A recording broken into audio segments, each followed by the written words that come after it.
Welcome to Business Spotlight. My name is Rob Andrew, and today I am joined by Ashley Fabian from the Tile People Limited. Good afternoon, Ashley.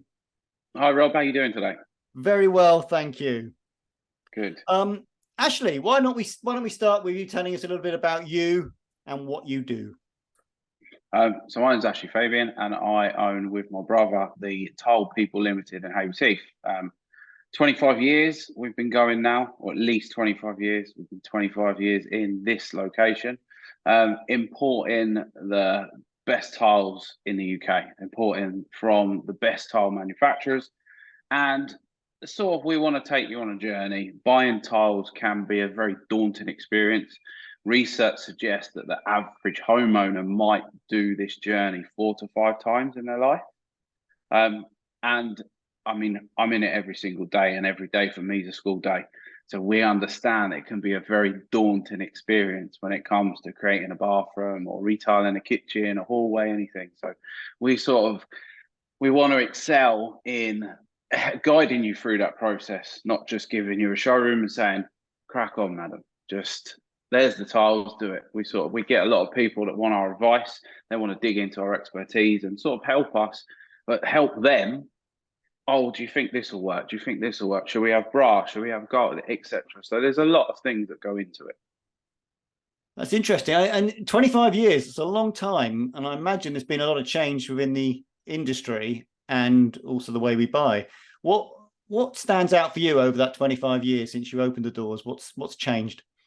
It's the evolution in tiles, really. So sort of tiles used to be it was a necessity in a bathroom, and you had maybe 6 different tiles to choose from. You would put a darker color at the bottom, have a horrible little frieze, and then a light one at the top. What we found now is people are using tiles as a feature. People are using tiles. They're tiling less of the home, but they're investing more into that. So they might just tile 2 walls in the bathroom where the wet area is going, but that's the wow factor. That's the feature. Tiles obviously used to be. I remember when my dad come to me one day, said, "Oh, I've just ordered some 60 by 60 tiles, so sort of 2 foot square," and everybody said, "You're mad. You'll never ever sell those." Because it was all little sort of 30 by 30s. And you go into these old sort of homes and the kitchen splashbacks had like a banana and a blue. And it's changed from everything from the size of the tiles, the materials, the materials, the production process. It's just evolving and it keeps going. The versatility of like a porcelain now, they're using them on factories are producing them in a 12 mil thickness that can be used on kitchen worktops. People are using 6 mil porcelain slabs to clad the kitchen doors.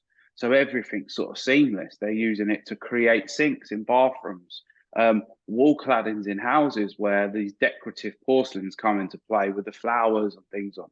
Because you can put that in your home and it's never going to change. Your wallpaper, the kids can peel it.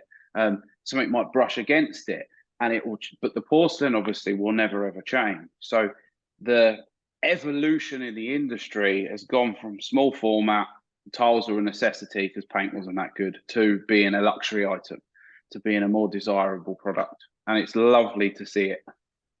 That's really interesting, and it's become obvious, especially if you don't think about it. But when you do cast your mind back to perhaps the 80s, it certainly it's true. Yeah, tiles all came in one shape and one size, and just the colours that may have been different. I was interested in what you said right at the start then, though, Ashley. You talked about buyers' activity and perhaps in a lifetime they would change the bathroom 4 or 5 times. Has that actually changed over that 25 years as well? Or do you see people doing it more often? No, I think tiles tend to last a lot longer now. They're a lot more timeless. There's lots of different designs now. They are stronger, they're more durable, they'll last longer than me or you. So what people are doing now, they're tiling more areas of the home. So whereas before tiles were normally in a kitchen floor or hallway, we're getting people tile. We've just done a project, it's like 1,200 square meters, and every single floor in the house is tiled.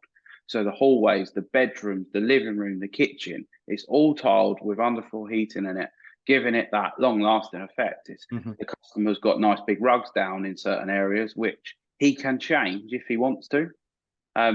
So yeah, so people they're changing the way they buy tiles. So they're buying them for more areas at the home, but they might be buying slightly less in each area, and they last a lot longer. They stand the test of time a lot better. So with it touching more rooms, there's more opportunities for you as well. So that's interesting. Again, over 25 years, Ashley, what would you say has been your biggest learning as an owner? So my dad started this. I think I was 7 years old in this building where I sit now, playing on a forklift at 7 years old. So I have been in the industry for a very long time. I didn't, after leaving school and college, I didn't come straight into the industry. I went and worked for a bit and did a couple of other jobs, a bit of sales here, and as you do. But the biggest learning curve for me has been actually taking the business on and thinking I was ready, thinking I was fully prepared. Yeah, I've worked here for 11 years now. I've been in the business every single day. I'm ready to take it over. Well, I couldn't have been further from that. I thought we was invincible. I thought it was a hell of a lot easier than it is. And managing staff, managing cash flows and budgets and all sorts of things sort of really left me unstuck. Sort of back towards the end of last year, I was in way over my head. And I wasn't resilient enough to deal with the mental strain, but continue progressing the business.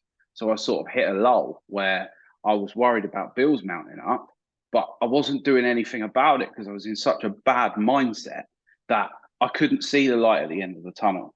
Whereas now, okay, yeah, things are a bit better, but what I've noticed is by being proactive, by not letting these things get you down in the dumps, I am now really, really, it's almost like it's a game to me now. It's not a game, it's the sort of, so it's a game, and whoever plays the game hardest is going to be the most successful at the end.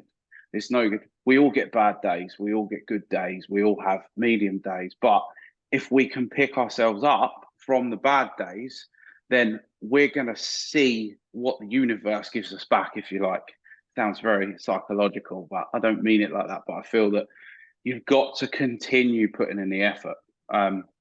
You've got to stay above average all the time, whereas it's no good dipping below it. And that would be my biggest learning curve, was thinking I was ready, and then it hitting me in the face like a ton of bricks.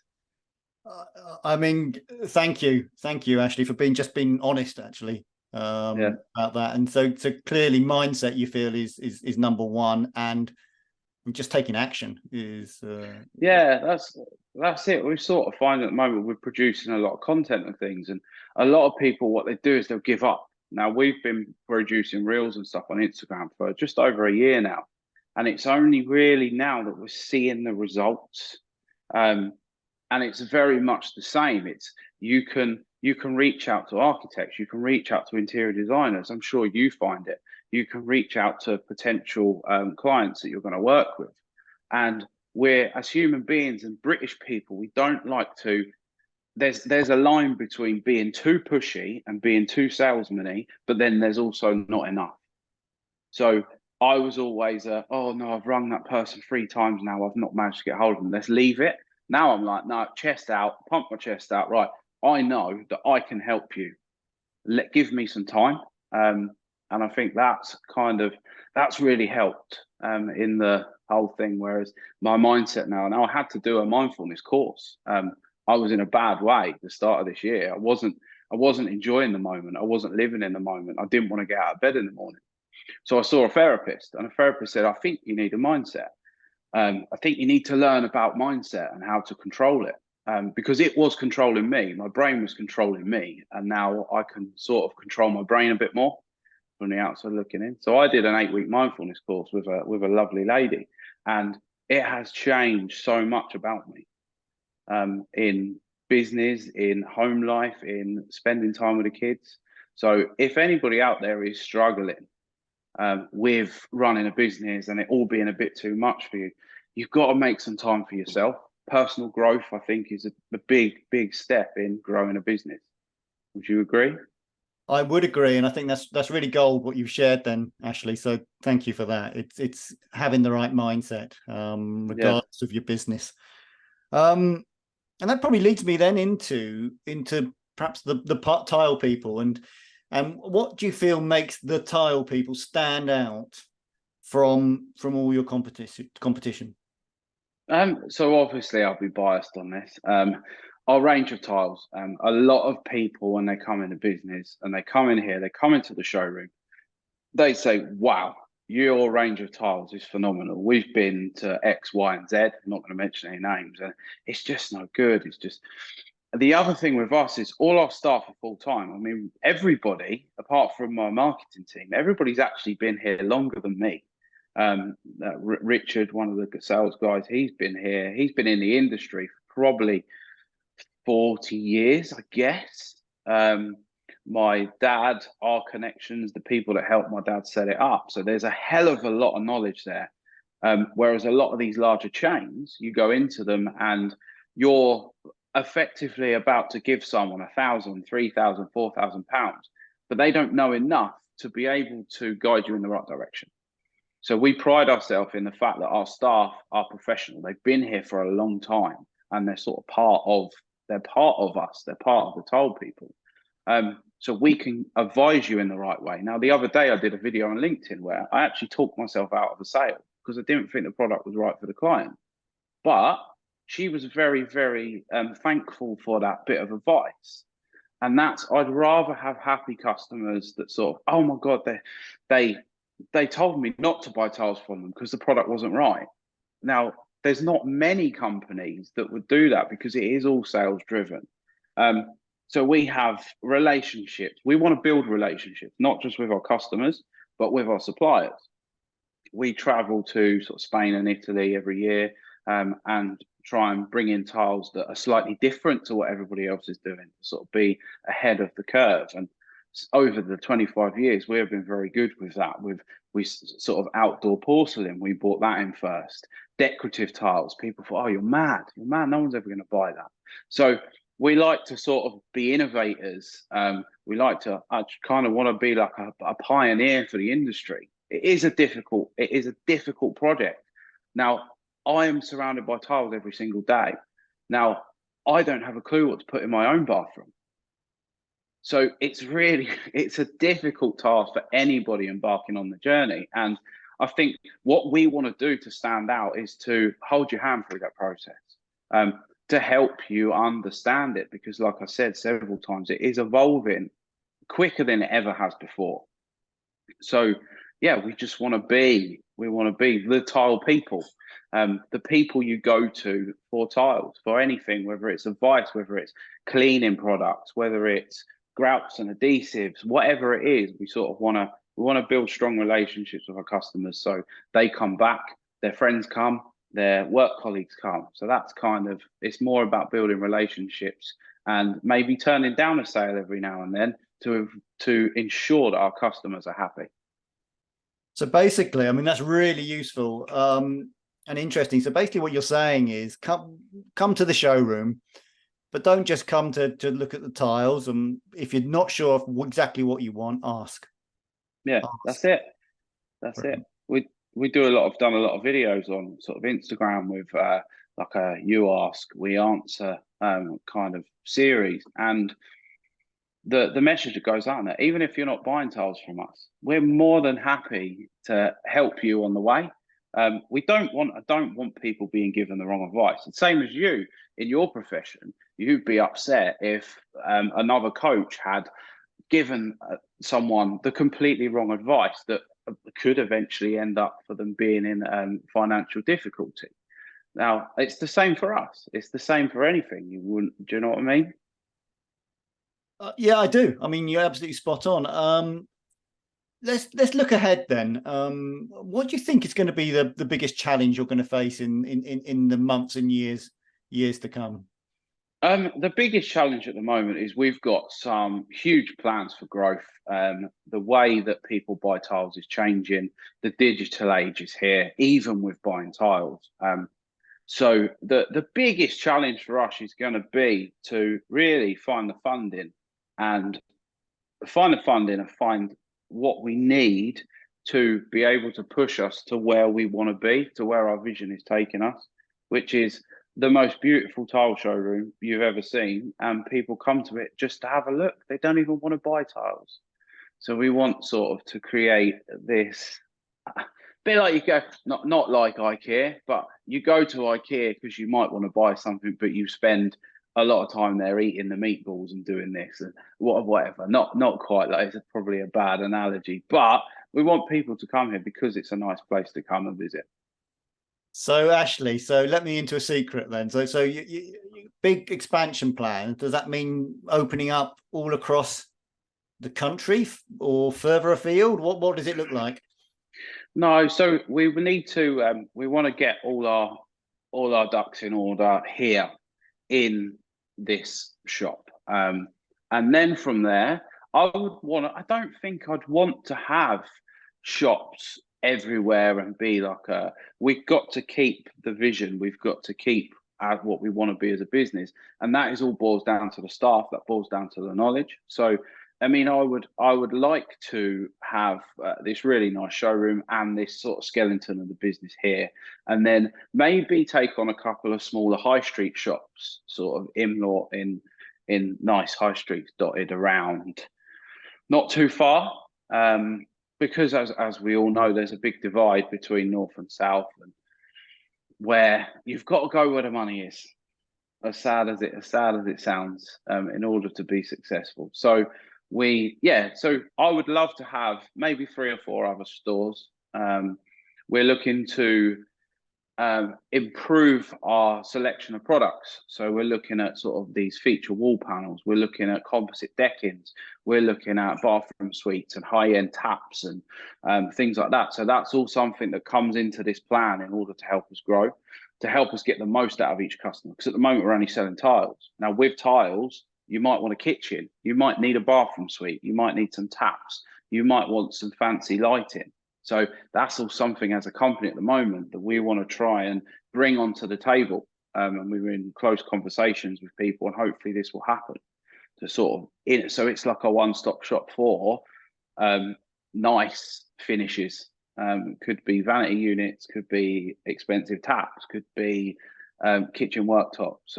We do have another brand we're trying to push at the moment called Aura Stoneware, which is porcelain tables, like I said earlier, large slabs of porcelain that sort of come in huge sizes that can then be used for kitchen worktops, can be fabricated. So that's where we're trying to take it. Big ambitions. Excellent. That's great. We'll stick to that vision. I mean, that porcelain, you're bringing that in from where? Different countries or where? Yeah, so mainly Spain and Italy. Italy are obviously the pioneers of the design world. So they sort of produce it first, and then the Spanish will copy it. We do buy stuff from China and India, just to cater for that other market. The sort of the people that are more worried about the pounds in their pockets, because a lot of the time now is a cost-driven exercise with tiles, especially with the current state of the UK. So we sort of, as a company, we sort of in our mission, we want to be able to cater for everybody. If you're a builder building 28 flats and it might be council properties, we can cater for that. If you're a customer building your dream home and you've been planning it for 25 years, you finally got it, and you want it to be perfect, we can cater for that, and sort of everything in between.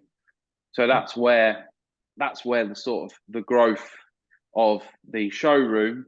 We don't want it to be, we want it to look nice, but we don't want people to walk in and be like, this is way out of my league. So it's a fine line between how you have it nice and people want to come, but also so you don't push potential customers away. Okay, that's clear. Ashley, what's been the most influential book you've read recently? The most influential book, well, the book that I don't read a lot, if I'm honest with you. I like listening to podcasts and things, but the best book I've read is probably the Marcus Sheridan You Ask, We Answer book.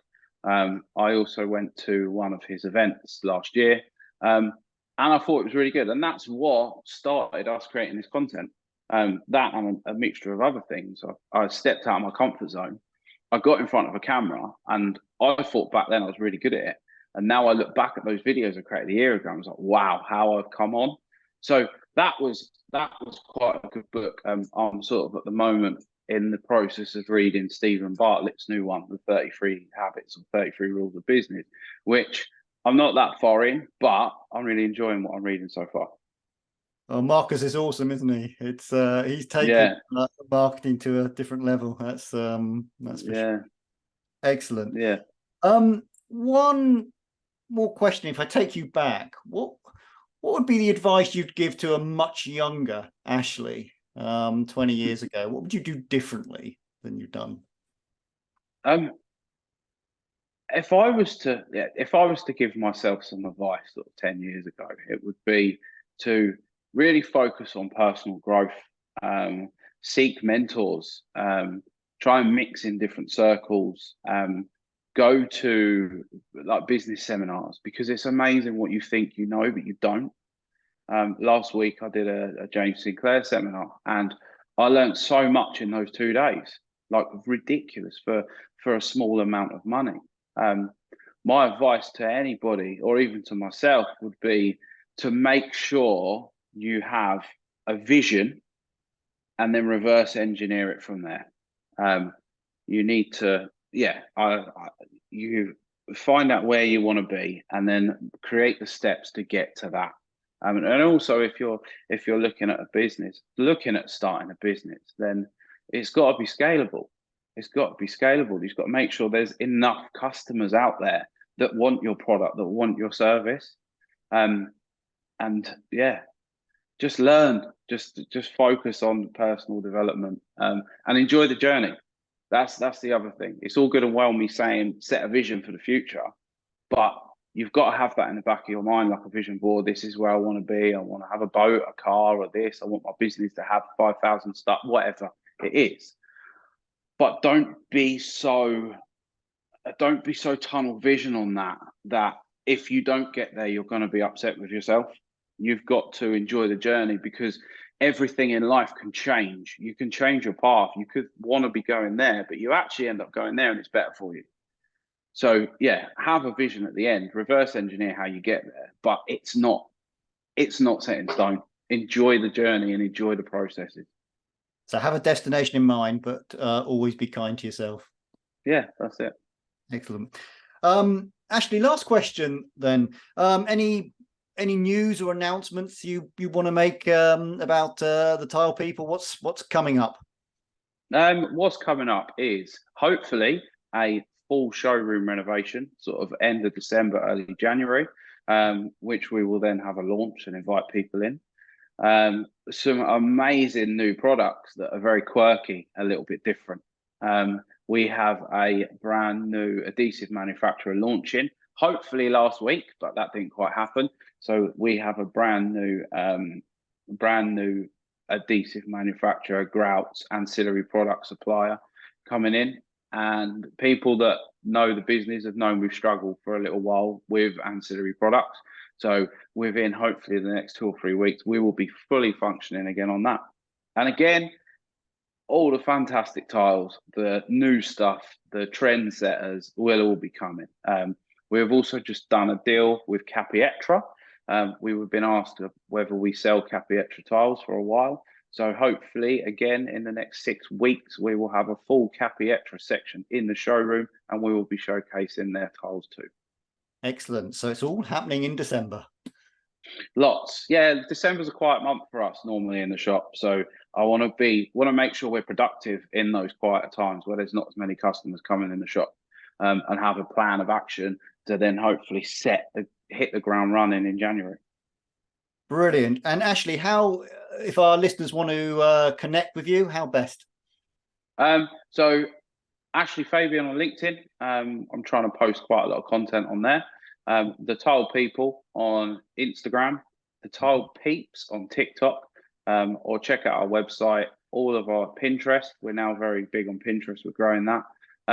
Just go to our website, thetilepeople.co.uk. It's currently being rebuilt. So hopefully by the time you watch this, it will be the new version, but all the links to all our socials are on there. And if you've got any tiling questions, feel free to reach out to us and get in touch. I'll happily record you a video, make a phone call, I'll send you an email. You can come in and see us. We go for a coffee. Either or, if you want to do business with us, then feel free to reach out. That's brilliant. Ashley, thank you very much indeed. And thank you particularly for your honesty. I'm sure a lot of listeners will find that really useful and inspiring as well, particularly hearing about your journey. So thank you very much for that. And I wish you all the best in your future endeavors and you reach that vision that you've got in mind. All the best. Thanks very much for having me on, Rob. I look forward to seeing it. I'll speak to you soon.